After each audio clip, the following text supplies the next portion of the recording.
میں اپنے ماموں کے گھر لاہور رہتی تھی۔ میں اور میری کزن منزہ اکٹھے کالج آتی۔ ایک روز میں نے شرارت میں اپنے پڑوسی لڑکی کو کہلوایا کہ منزہ تمہیں پسند کرتی ہے، اور ساتھ ہی اس کی تصویریں بھی اسے بھیج دی، جبکہ منزہ اسے جانتی تک نہ تھی۔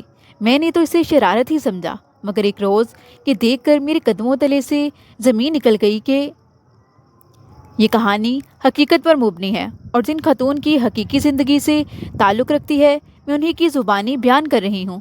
کہانی میں اصلی ناموں کی جگہ فرضی نام استعمال کیے گئے ہیں۔ چلیے کہانی شروع کرتے ہیں۔ ہم دو ہی بہن بھائی تھے۔ بھائی مجھ سے 1 سال چھوٹا تھا۔ ان دنوں ہم راکھی منہ کے نزدیک ایک گاؤں میں رہتے تھے۔ یہ ایک پہاڑی علاقہ تھا اور کوہ سلیمان کے دامن میں واقع تھا۔ شہر سکی سرور سے فورٹ منرو جاتے ہوئے سب سے پہلے ہمارا گاؤں ہی آتا تھا، گویا ہم میدانی علاقے سے نزدیک ترین پہاڑی علاقے کے مکین تھے۔ تبھی ہمارے گاؤں کے طالب علموں کو یہ سہولت حاصل تھی کہ مڈل کے بعد وہ اگر میٹرک کرنا چاہتے تو شہر کے ہائی اسکول میں داخلہ لے لیتے تھے۔ تاہم یہ سہولت لڑکیوں کو حاصل نہ تھی۔ ان دنوں قبائلی علاقوں کی لڑکیوں پر تعلیم کے دروا نہ ہوئے تھے، بلکہ یہ تو ناقابل تصور بات تھی۔ ہمارے یہاں لڑکیوں کو تعلیم دلوانے کا تو تصور بھی نہ کیا جاتا تھا، اور اگر کبھی کوئی غلطی سے اس کا تصور کر بھی لیتا تو برادری والے اس سے بائیکاٹ کر لیتے کہ اس نے ہماری روایات کو توڑا ہے۔ البتہ لڑکوں کو علاقے کے اسکول میں پڑھایا جاتا اور بعد میں وہ شہروں کی طرف بھی پڑھنے کی خاطر چلے جاتے تھے۔ میرے ننیال اور ددیال سبھی اسی علاقے میں رہتے تھے اور سبھی آپس میں رشتہ دار بھی تھے۔ خوش قسمتی سے میرے ایک ماموں جو پڑھائی کے بے حد شوقین تھے، وہ گاؤں کے مڈل اسکول سے پڑھنے کے بعد قریبی شہر ڈیرہ چلے گئے۔ جب انہوں نے میٹرک کر لیا تو مزید تعلیم کے لیے پہلے ملتان اور پھر وہاں سے لاہور چلے گئے۔ بتاتی چلوں کہ ان کے ایک چچا لاہور میں پہلے ہی سکونت اختیار کر چکے تھے۔ وہ بھی میرے ماموں کی طرح ہی پڑھائی کی خاطر نقل مکانی کر چکے تھے۔ تعلیم مکمل کرنے کے بعد ان کو سرکاری نوکری مل گئی اور پھر ان کا تبادلہ لاہور ہو گیا۔ رفتہ رفتہ ترقی کرتے کرتے اچھے عہدے تک جا پہنچے۔ ان کو اس شہر کی رونقیں پسند تھی، لہٰذا وہیں مستقل سکونت پذیر ہو گئے۔ انہوں نے اپنے بچوں کو بھی وہیں سے تعلیم دلوائی۔ مزید تعلیم کی خاطر جب میرے ماموں نے اپنے اس چچا کے گھر لاہور میں قیام کیا تو خوب جی لگا کر پڑھا، اور یہاں تک کہ انہوں نے مقابلے کا امتحان پاس کر لیا۔ یوں ایک بارانی علاقے کا قبائلی لڑکا لاہور میں اعلیٰ آفیسر کی پوسٹ تک جا پہنچا، کتاب جس کا کوئی تصور بھی نہ کر سکتا تھا۔ کہتے ہیں ہمت مرداں مدد خدا، بندہ لگن سے محنت کرے تو کیا کچھ نہیں ہو سکتا۔ ہمارے علاقے کی کل آبادی قبائل پر مشتمل تھی، اور اکثریت کے گھر پہاڑوں کی کھو کے اندر بنے ہوئے تھے، جہاں نہ تو بجلی تھی اور نہ دیگر سہولیات۔ یہ قدیم قبائل کے مسکن تھے، سو ان کی ریت و رواج بھی صدیوں پرانی تھی۔ یہاں کے مرد کاروبار اور روزگار کی خاطر سفر کرتے اور بڑے شہروں کو آتے جاتے رہتے، لیکن عورتیں اپنے علاقے سے باہر نہ جاتی تھیں۔ رواج سخت تھے، عدالت کا نظام بھی قبائلیوں کا اپنا ہی رائے تھا، حتیٰ کہ انگریزوں کی راجدھانی میں بھی یہ لوگ اپنے فیصلے خود کرتے۔ یہاں جرگہ سسٹم رائے تھا کہ لوگ انگریزوں کا قانون بھی نہیں مانتے تھے۔ کسی کے جرم و گناہ کی سزا کا فیصلہ جرگے کے سربراہ ہی کرتے تھے۔ یہاں یہ رواج تھا کہ ایک بار کسی لڑکی کا رشتہ طے ہو جاتا تو وہ جیسے اسی کے نام ہو جاتی تھی، جیسے کہ وہ رشتہ نکاح کی سی حیثیت رکھتا تھا۔ اس لڑکے کے علاوہ اس لڑکی کی کہیں کسی اور سے شادی نہیں ہو سکتی تھی، چاہے وہ بوڑھی ہی کیوں نہ ہو جاتی۔ ہمارے علاقے میں دشمنی نسل در نسل چلتی تھی، خاندان کے خاندان اس دشمنی کی نظر ہو جاتے تھے۔ میرے والد صاحب کا تعلق بھی ایسے ہی ایک قبیلے سے تھا، تاہم سخی شہر قریب ہونے کی وجہ سے وہ میٹرک تک پڑھ لکھ گئے تھے۔ راکھی منہ گاؤں میں جب پہلا ہائی اسکول کھلا تو کسی مقامی استاد کی ضرورت پڑ گئی۔ میرے والد صاحب واحد شخص تھے جو میٹرک پاس تھے اور شہر سے ٹیچر ٹریننگ کورس بھی کر رکھا تھا، بس انہیں اس اسکول میں سرکاری استاد کی حیثیت سے ملازمت مل گئی۔ یوں گورنمنٹ ٹیچر ہونے کے ناطے ان کو کبھی کبھی لاہور محکمہ تعلیم جانا پڑتا تھا، جہاں ان کے سالے کا گھر تھا۔ انہیں کے گھر قیام کرتے تھے۔ ماموں ان کی خوب آؤ بھگت اور خوب خاطر تواضع کرتے۔ وہ اکثر کہتے، جمال خان تم بھی یہیں شفٹ ہو جاؤ، وہاں اپنے علاقے میں سوائے دشمنی اور جہالت کی رکھا ہی کیا ہے، تم یہاں آ جاؤ اور اپنے بچوں کو اچھے اداروں میں تعلیم دلواؤ۔ لیکن میرے والد صاحب اپنے علاقے کو نہ چھوڑنا چاہتے تھے۔ ان کا کہنا تھا کہ میں ادھر ہی سکون سے ہوں، لہٰذا وہ ہر بار ماموں جان کی تجویز کو رد کر دیتے۔ بالآخر ماموں کہتے، چلو تم نہ آؤ چاہے، لیکن اگر تمہیں اپنے بچوں کو پڑھانا ہو تو ان کو میرے پاس لاہور بھیج دو، میں انہیں اپنے پاس رکھ لوں گا۔ ان دنوں میرا بھائی منصور خان جو مجھ سے 1 برس چھوٹا تھا، میرے والد صبح تڑکے اسکول جاتے ہوئے اس کو بھی اپنے ساتھ لے جاتے۔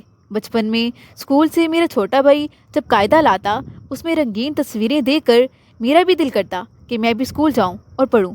جب وہ اپنا بستہ رکھتا، میں اس کو کھول لیتی اور کتابیں نکال کر رنگین تصویریں دیکھتی رہتی۔ ایک روز ماموں لاہور سے ہمارے گاؤں آئے۔ امی بیمار تھیں، اس لیے وہ ان سے ملنے آئے تھے۔ مجھے منصور بھائی کے قاعدے کو گھونٹتے پایا تو بولے، آؤ مجھے سناؤ، کیا پڑھ رہی ہو؟ میں نے آگے سے معصومیت سے کہا، تصویریں دیکھ رہی ہوں۔ مجھے بھائی کی کتاب میں چھپی یہ تصویریں بہت اچھی لگتی ہیں۔ میرا دل کرتا ہے میں بھی اس کے ساتھ اسکول جاؤں اور روز ایسی کتابیں دیکھوں۔ وہ مجھ سے کہنے لگے، کیا تمہارا جی چاہتا ہے کہ تم بھی یہ کتابیں پڑھو؟ میں نے ایک بار پھر سے معصومیت سے کہا، ہاں ماموں، میرا اسکول جانے کو دل چاہتا ہے، لیکن میں نہیں پڑھ سکتی۔ میں تو بس چھپ کر منصور بھائی کی کتابوں کو دیکھتی ہوں۔ وہ کہنے لگے، کیا تم میرے ساتھ لاہور چلو گی؟ وہاں میں تمہیں ایک بہت اچھے اسکول میں داخل کرا دوں گا اور اس سے بھی زیادہ اچھی کتابیں تمہیں ملیں گی۔ میں نے خوشی سے کہا، ہاں ماموں، کیوں نہیں؟ اگر آپ لے جائیں گے تو میں ضرور چلوں گی، لیکن بابا جان مجھے کب جانے کی اجازت دیں گے؟ پڑھتے تو صرف لڑکے ہی ہیں، میں کیسے پڑھ سکتی ہوں؟ اور بابا جان مجھے خود سے اتنی دور کبھی نہیں بھیجیں گے۔ وہ کہنے لگے، تم فکر نہیں کرو، میں خود ان سے اجازت لے لوں گا۔ اس روز جب میرے بابا جان اسکول سے پڑھا کر لوٹے تو ماموں نے ان سے میرے بارے میں بات کی اور پوچھا کہ کیا میں سکو کو اپنے ساتھ لاہور لے جا سکتا ہوں؟ میں اسے وہاں پڑھانا چاہتا ہوں۔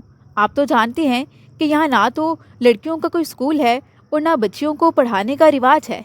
میرے والد صاحب لا قبیلے کی روایات کے پابند صحیح، مگر وہ خود ایک استاد سے شہر سے میٹرک کیا تھا اور لاہور بھی آتے جاتے رہتے تھے۔ قدیم قبائلی ضرور تھے، لیکن ننیال شہری ہونے کے سبب وہ زیادہ قدامت پسند نہ رہے تھے۔ کچھ سوچ و بچار کے بعد وہ کہنے لگے، مجھے تو اعتراض نہیں ہے، مگر میرے بھائی بہنیں اور رشتہ دار اس بات پر راضی نہ ہوں گے۔ وہ لوگ تو میرا ناطقہ بند کر دیں گے کہ بیٹی اب گھر سے باہر نکل کر پڑھنے جائے گی۔ ماموں کہنے لگے، آپ ان کو مت بتانا کہ سکو کو لاہور میں پڑھا رہے ہیں، یہی کہنا کہ ماموں کے گھر رہنے گئی ہے۔ والد صاحب کہنے لگے، مگر یہ بات بھلا کب تک چھپی رہ سکتی ہے؟ ماموں کہنے لگے، جب تک چھپی رہ سکتی ہے تب تک سکو کو میرے پاس رہنے دو، کوئی زیادہ مسئلہ بن جائے تو لے آنا۔ غرض بہت حیل و حجت کے بعد ماموں مجھے لاہور اپنے ساتھ لے آئے۔ دوسری طرف میری امی بیمار تھیں اور یہاں سہولیات بالکل نہ ہونے کی وجہ سے میری امی کی بیماری کا کچھ پتہ نہ چل رہا تھا۔ یہاں پہاڑوں سے میلوں سفر کر کے انہیں شہر کے ہسپتال لے جانا پڑتا تھا، جہاں چند ایک ڈاکٹر ہوتے اور مریضوں کی لمبی لمبی قطاریں ہوتی۔ ڈاکٹر ہر دفعہ بس آلے ٹالے کر دیتے اور یوں میری ماں دن بدن مزید بیمار ہوتی جا رہی تھی اور ان کی بیماری کی کسی کو کچھ سمجھ نہ آ رہی تھی۔ میرے ماموں نے جب یہ صورتحال دیکھی تو وہ ان کو بھی اپنے ساتھ ہی لے آئے تھے تاکہ لاہور کے کسی بڑے ہسپتال میں ان کے طبی ٹیسٹ اور علاج وغیرہ کروا سکیں۔ میری امی نے ایک ماہ ماموں کے گھر قیام کیا اور اس دوران ان کا اچھے سے علاج وغیرہ ہوا۔ جب وہ پوری طرح ٹھیک ہو گئی تو ماموں خود ان کو واپس گاؤں چھوڑ گئے، مگر مجھے اپنے پاس ہی رکھا۔ یہاں انہوں نے مجھے اپنی بیٹی کے ساتھ ہی اس کے اسکول میں داخل کروا دیا۔ وہ میری ہم عمر تھی، ہم دونوں اکٹھے اسکول جاتی، اکٹھے کھانا کھاتی، کھیلتی اور ایک ہی کمرے میں سوتی۔ میری اس کزن کا نام منزہ تھا۔ منزہ کا ایک ہی بھائی تھا اور کوئی بہن نہ تھی۔ میرے آنے سے اس کی یہ کمی پوری ہو گئی اور وہ بہت خوش رہنے لگی۔ میری ممانیں لاہور سے ہی تھیں، وہ مجھ سے خوش رہتی تھیں اور میرا کافی خیال بھی رکھتی تھیں۔ وہ پڑھی لکھی تھیں اور تنگ نظر بالکل نہ تھیں۔ ماموں کا گھر تو گویا میرے لیے جنت تھا، کہاں ایک پہاڑی گاؤں کی زندگی اور کہاں یہ پر رونق شہر۔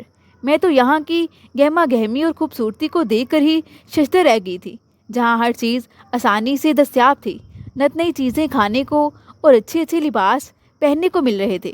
بابا جان نے کبھی اپنے گاؤں سے شہر منتقل ہونے کا نہ سوچا، جبکہ ماموں جان تو ان کو قائل کرنے کی صحیح کرتے رہتے تھے، مگر وہ قائل نہ ہوئے۔ ہر بار یہی کہتے کہ میں یہاں خوش ہوں، پرائمری اسکول کا ٹیچر بھی ہوں، 2 برانی فصلوں سے اتنی آمدنی ہو جاتی ہے کہ سال بھر چین کی بنسی بجاتا ہوں، نوکری مل گئی ہے، عزت کے ساتھ سرکاری الاؤنس الگ ہے۔ بڑے شہروں میں سوائے ہنگامہ کے رکھا ہی کیا ہے؟ سکون تو یہاں پہاڑوں میں ہی ملتا ہے، جہاں ہر جانب پرسکونی ہے۔ میں دل سے چاہتی تھی کہ میرے والد اب وہ گاؤں چھوڑ دیں، لہٰذا مجھے اپنے والد صاحب کی یہ باتیں بالکل اچھی نہ لگتی تھیں۔ میں سوچتی، نہ جانے یہ کیسا دماغ رکھتے ہیں کہ ایسی دلکش زندگی ان کو نہ لبا سکی۔ میں تو اس پر رونق اور رنگینیوں والی زندگی کو دیکھ کر جھوم اٹھی تھی۔ اتنی رونق، اتنی دولت، اتنا حسن کہ جیسے اور ہی دنیا میں پہنچ گئی تھی۔ میں پہاڑوں کی باسی تصور بھی نہ کر سکتی تھی کہ شہر اتنے خوبصورت ہوتے ہیں۔ اب میں اور میری ماموں کی بیٹی میٹرک میں پہنچ چکی تھی۔ میرے ماموں کے گھر کا ماحول نہایت پاکیزہ تھا۔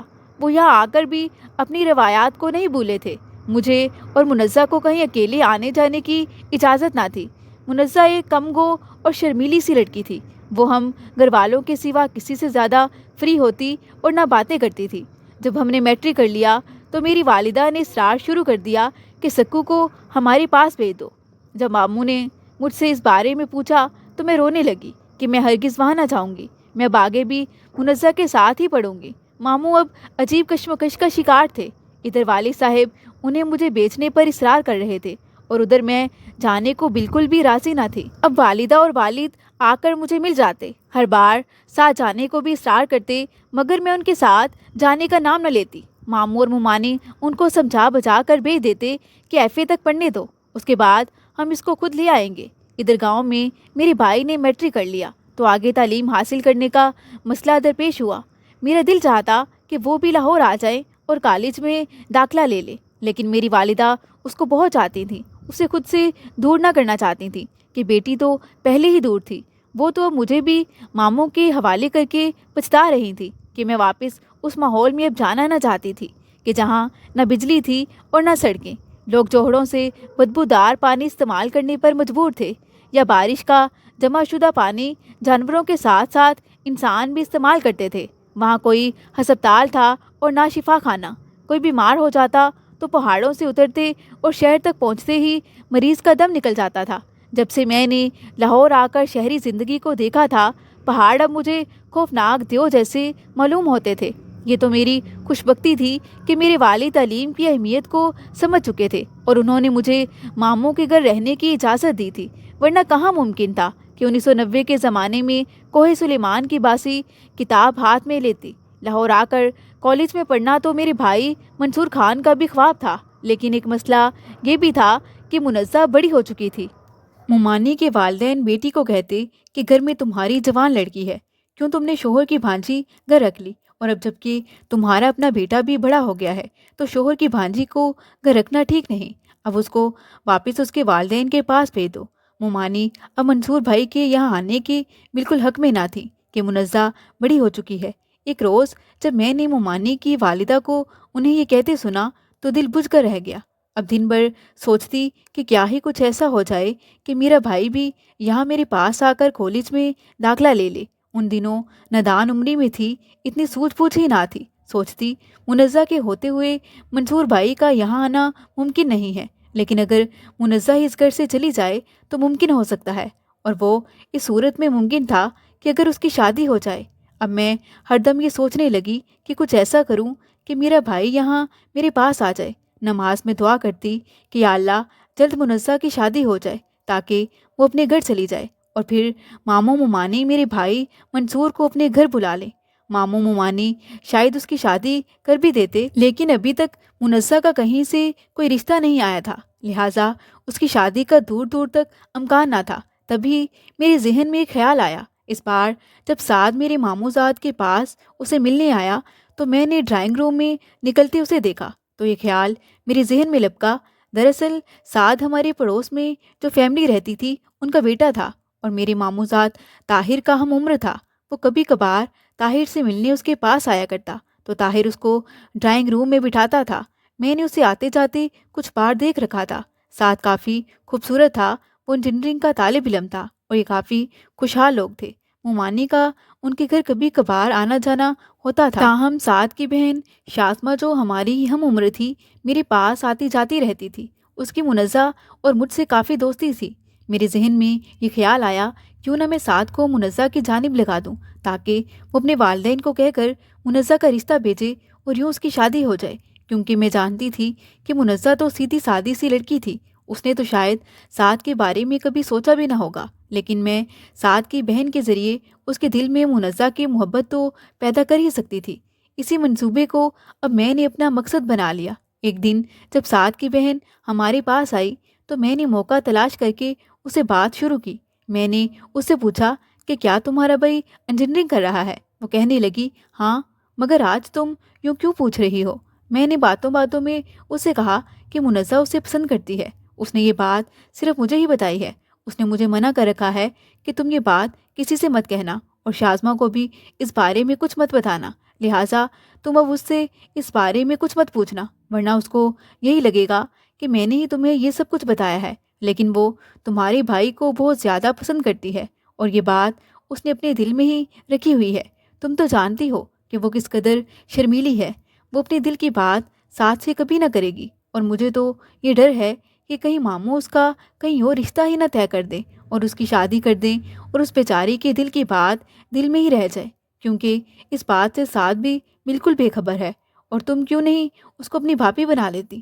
تم اپنی والدہ سے کہہ کر اس کا رشتہ بھیجو۔ وہ میری بات سن کر جیسے حیران ہوئی، کچھ دیر کی خاموشی کے بعد بولی، جس لڑکی کو میرا بھائی ساتھ پسند کرے گا، ظاہر سی بات ہم اسی سے اس کی شادی کریں گے، کیونکہ وہ ہماری پسند سے شادی نہیں کرے گا، اور اس نے امی کو یہی کہہ رکھا ہے۔ میں نے تجسس سے پوچھا کیا اس نے کوئی لڑکی پسند کر لی ہے؟ وہ کہنے لگی نہیں، ابھی تک تو نہیں کی ہے، لیکن وہ کرے گا اپنی پسند سے ہی شادی۔ میں نے اس سے کہا لیکن تم منزہ کی بات اس کے کان میں ڈالو تو صحیح، ہو سکتا ہے میری کزن اس کو پسند آ جائے۔ دیکھ تو شاید اس نے پہلے ہی اس کو رکھا ہو، اگر نہیں بھی دیکھا تو وہ لڑکی کو دیکھے گا اور پھر پسند کر لے گا۔ وہ کہنے لگی لیکن کیسے دکھاؤں؟ میں نے کہا تم منزہ کی تصویر کسی طرح اسے دکھاؤ اور پھر وہ کسی بہانے اسے اصل میں بھی دیکھ ہی لے گا۔ طاہر بھائی کے پاس تو وہ آتا ہی ہے۔ وہ کہنے لگی لیکن منزہ تو شاید اس کے سامنے بھی نہیں جاتی، کیونکہ تم لوگوں کے گھر کا ماحول کافی سخت ہے۔